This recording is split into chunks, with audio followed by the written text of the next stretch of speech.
on rats, and they found whenever they autopsied the rats, after they'd been exposed to microwave radiation, they autopsied their brains, and they found the damage was identical to Alzheimer's patients. Mm-hmm. And these were in very young rats. So they then considered, well, if this was a teenage rat, then teenage children who are using these phones may actually start to appear to have Alzheimer's-type symptoms when they turn to about 30, 35 years old.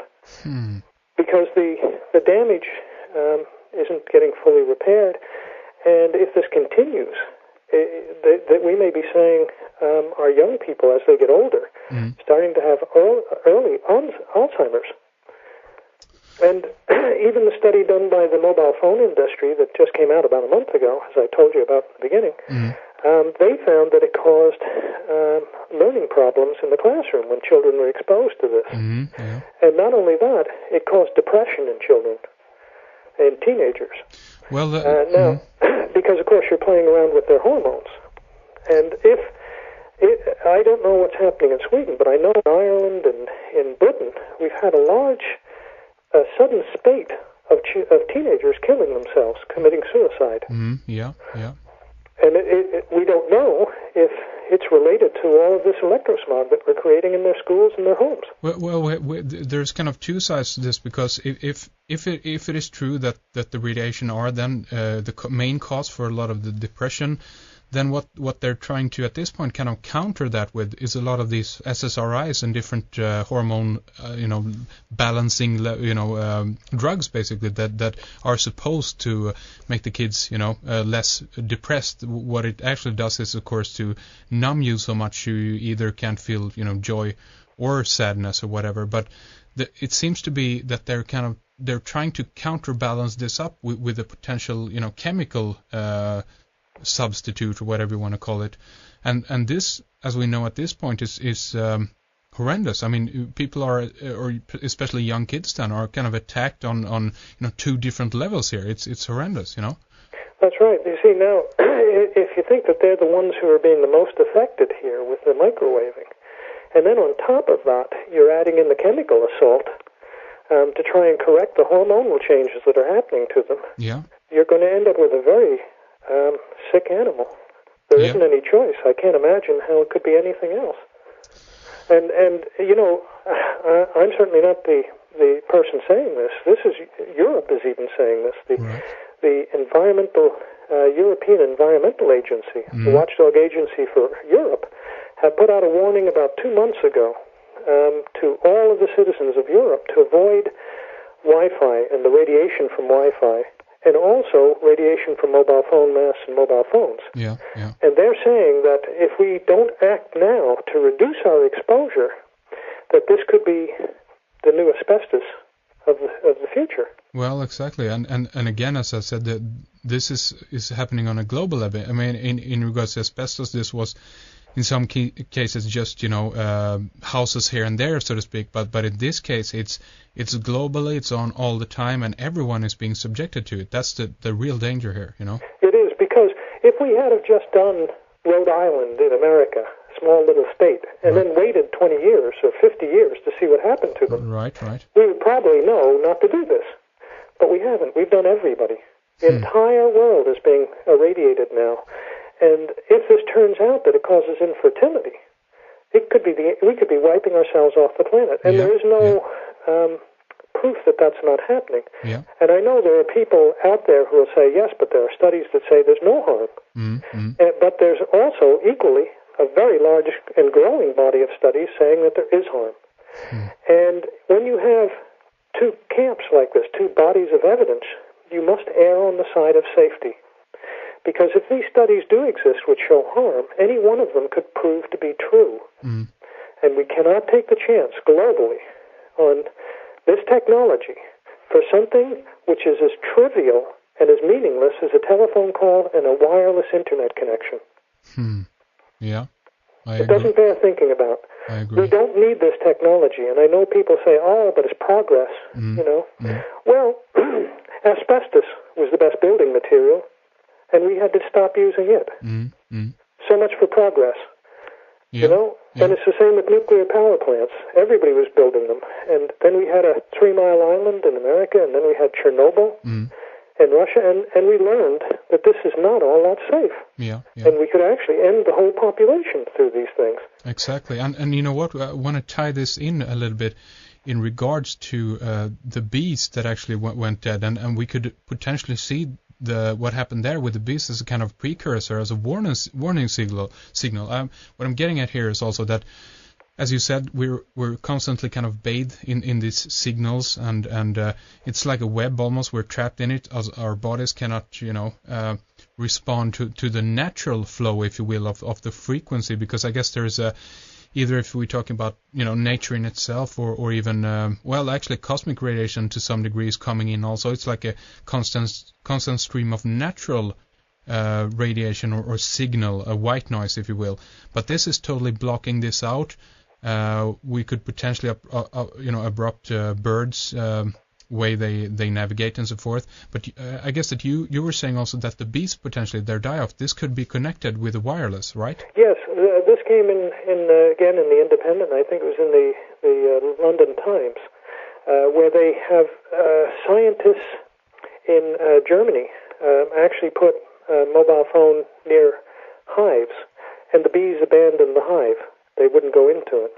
And they've been watching, and worldwide, especially in America, they've lost something nearing 70% of all their bees in America. Their hives have been abandoned. They're being abandoned, and they believe that what's happening is the signals, the microwave signaling, is at a very similar frequency to the signaling that the bees use to navigate and that birds use to navigate on. Right. And that the bees are coming into this huge area of electrosmog in our cities and our towns now, and they're getting lost. They can't find their way back, and they die. And so whole hives are being abandoned. And in London, in the one commercial beekeeper near London, he reported that nearly half of his hives are now abandoned. So it's becoming a huge issue worldwide, and also sparrows are also having problems with this as well. And scientists are only beginning now to look at this.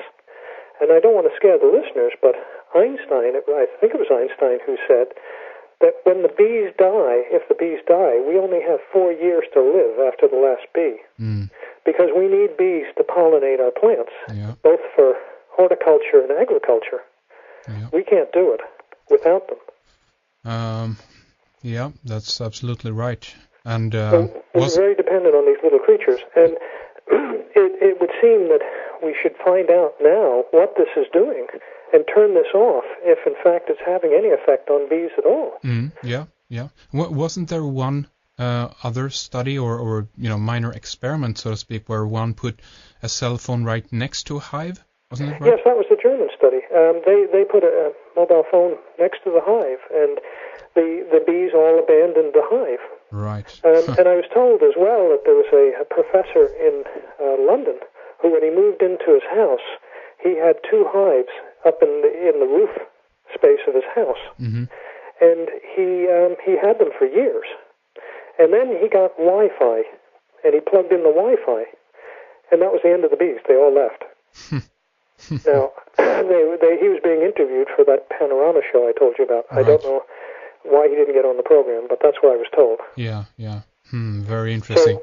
So, we're really looking at a destruction of the environment, and this is really air pollution. You can't see it or smell it and hear it, so you don't think there's anything happening. Right. But it's the same when you go to the hospital and they give you an X-ray. You notice that they all run and hide behind the lead shield when you're being shot. That's right, yeah, sure. That's because they know that it's doing cellular damage, and that the damage is cumulative. Yeah. Well, this is in the same vein. You don't see anything or smell anything, feel anything, but that doesn't mean something drastic isn't happening here. Exactly, that's absolutely right. Let's spend the last few minutes here of our first segment to talk a little bit about some of the solutions. I do want to ask you about this Faraday cage. That's very interesting. But also, are there any organizations out there that you know of right now that are trying to raise the voice, so to speak, and trying to... There's a lot of environmental organizations. Mm-hmm. You know, there's a research trust, radiation research trust in London that's trying.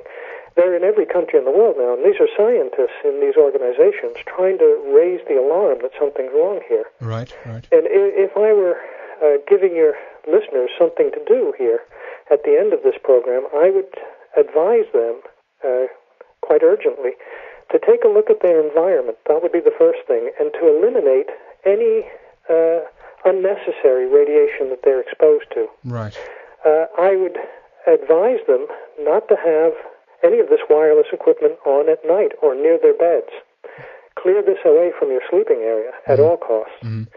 And I would say also, if you have a wireless laptop and you don't actually need it to be wireless, then disconnect the wireless end and hardwire it. Is it sufficient enough just to turn off the wireless on your laptop, or do you need to actually take out the device? Do you know if that's the case? No, you can go into its programming. Right. There is a way of turning it off in the program. Right, right. If you put it on the program, it'll come up, and then you can decommission Disable the Wi-Fi end of it. Right, right. So you can do that. The other thing is, I would take mobile phones away from children, or greatly reduce their use of these things, because if you look at what has happened, we have France only a month ago or 2 months ago put out a warning to all of its citizens to try and cut down on the exposure for children from mobile phones and all this wireless stuff, including baby monitors. Exactly. We also have Germany have put out a warning to all of its citizens to avoid Wi-Fi and microwave radiation from a whole host of things. And in fact, I have read that the city of Frankfurt have banned Wi-Fi in all of their schools. As in Salzburg, they're asking the same thing at this moment. And there was a large university in Ontario in Canada called Lakehead University, where they had Wi-Fi and they took it back out after what their chancellor, the vice chancellor, Dr. Fred Gilbert, called the weight of evidence proving physiological changes at the cell and cellular level. Right. So this is starting to be challenged around the world right now, and I know that in Taiwan they've actually taken down 1,500 mobile phone base stations to try and reduce the exposure to their population. And meanwhile, we're putting them up. Yeah, exactly. Yeah, it's insanity. So, but again, that shows that there are some light spots, so to speak, on the horizon, and that awareness is starting to spread. So let's hope that this continue in the right direction. But in the meantime, so to speak, though, that what people could do is actually look into this thing called a Faraday cage. Let's spend just the last few minutes here in the segments on that. That's very interesting. Tell us about it. Well, the Faraday cage, the concept is that if you make a cage that's complete, that covers the floor, the ceiling, the walls, and so on, that you make a cage out of what they call aluminium fly mesh. It's the kind of wiring screening that they use in America on the windows to stop mosquitoes coming in and flies. Right. And if you were to make a cage out of that, and then you were to earth it, put an earth spike in the ground outside the window, and then bring in a cable to it. A copper cable, or? A copper cable, just as you would for your house wiring. Yeah. You would find that no microwaves and no electromagnetic fields would come into that cage. They would run around the surface of the cage and then go down the wire and go into the ground. So that whenever you were in the cage, you would be not exposed at all. And I did myself make an experimental Faraday cage for one mattress for a bed.